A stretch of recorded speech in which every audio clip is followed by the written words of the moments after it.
Խարդախությունը դա խաբեության կամ վստահությունը չարաշահելու նպատակով հափշտակությունն է,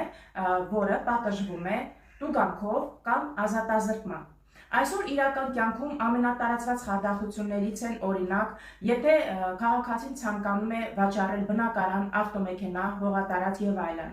Գնորդը օրինակ խոստանալով, որ կվճարի գումար, նրանք պատրաստում են բոլոր փաստաթղթերը, գնում են նոտարական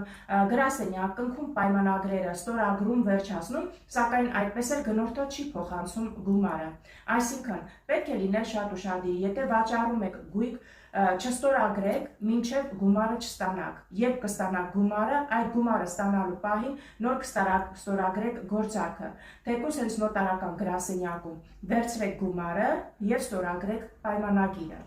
Շատ է տարածված նաև խարդախության հետևյալ ձևերը, երբ վաճառվում է հողատարածք, բնակարան, ավտոմեքենաներ եւ այլն, սակայն հետո պարզվում է, որ գույքի սեփականատերը այլ մարդ է։ Այսինքն, մինչև գնելը դա վերաբերում է գնորդներին, պարտադիր նշեք իրական սեփականատիրոջը։ Դժվար չէ դա ճշտել նաև կադաստրից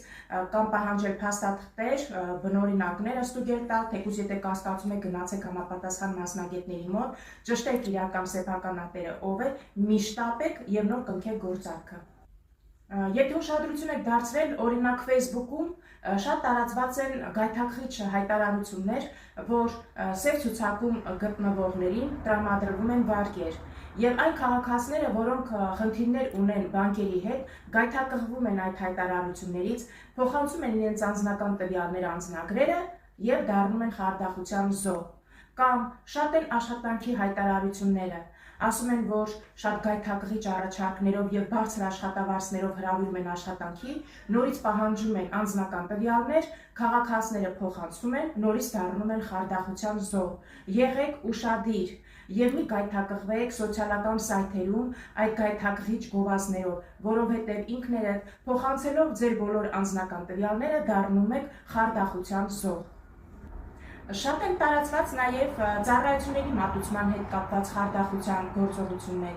Եթե թեկուզ շփվում եք այդ մարդու հետ, որը ձեզ խոստանում է որոշակի գումարի դիմաց կատարել ինչ-որ ծառայություն, ապա նորից ճշտեք այդ անձը իրոք համապատասխանում է այդ պաշտոնին, իրոք ունի հավաստագիր, լիցենզիա, իրոք նա իրավունք ունի զբաղվել այդ գործով